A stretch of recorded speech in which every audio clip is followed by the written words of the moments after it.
কিন্তু লক্ষ্মীকান্তদা প্রবলেমটা হচ্ছে ঝাড়গ্রামে, আমি নিজে ঝাড়গ্রামে গিয়ে দেখেছি, ঝাড়গ্রামে বাইনোকুলার দিয়ে খুঁজলেও মানে কোনো ইন্টারন্যাশনাল বাংলাদেশের বর্ডার নেই, অথচ সেখান থেকেও আমি শুনছি বাংলাদেশি অনুপ্রবেশকারী রোহিঙ্গারা বেরোচ্ছে, জনবিন্যাস বদলাচ্ছে, আদিবাসীদের জমি লুট হচ্ছে ল্যান্ড জেহাদের মাধ্যমে। মানে কি না কি হয়েছে।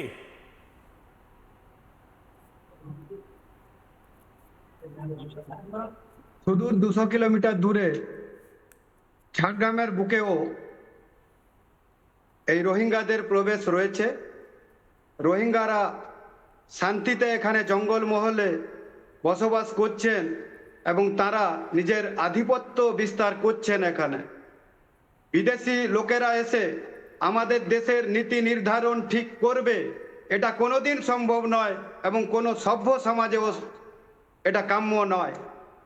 ওদেরকে ইমিডিয়েট এক্সপেল করে দেওয়া হবে এবং সমস্ত সুযোগ সুবিধা থেকে বঞ্চিত করা হবে।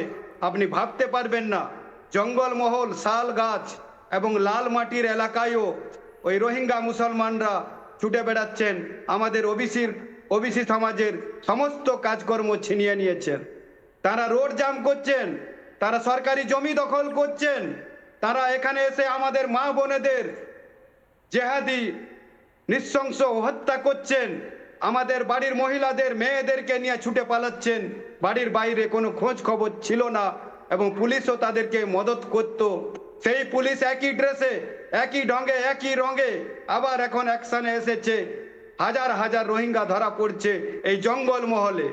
জঙ্গলমহলে তো কাজকর্ম নেই, কিন্তু তারা জানেন যে এখানে আমরা সুখের সংসার করতে পারবো, সেই জন্য তারা এখানে এসেছিলেন এবং মমতা ব্যানার্জি পুরোপুরি আশ্রয় দিয়েছেন। না, এবার এই লড়াইটা লড়তে হবে সবাইকে একসাথে।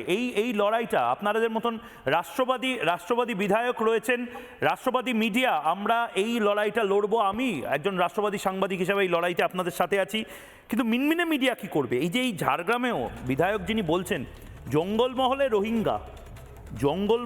রোহিঙ্গা, এই কথাটা শুনলেই কীরকম একটা গা ছমছমে ব্যাপার লাগে। কিন্তু রোহিঙ্গাদেরকে তো এবার চিরিনি তল্লাশি করে বের করতে হবে, কিলবিল করে তাদেরকে তো বেরোতে হবে এবং হাকিমপুর দিয়ে যেতে হবে। নানা ধরনের কন্টেন্ট দেখার জন্য লাইক করুন, শেয়ার করুন আমাদের ফেসবুক পেজ, সাবস্ক্রাইব করুন আমাদের ইউটিউব চ্যানেল। পাশাপাশি অন্যান্য ব্রেকিং নিউজের জন্য অবশ্যই চোখ রাখুন রিপাবলিক বাংলায়।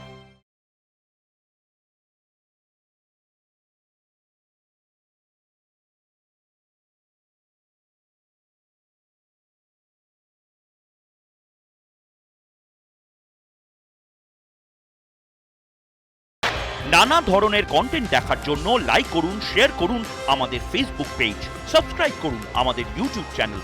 পাশাপাশি অন্যান্য ব্রেকিং নিউজের জন্য অবশ্যই চোখ রাখুন রিপাবলিক বাংলায়।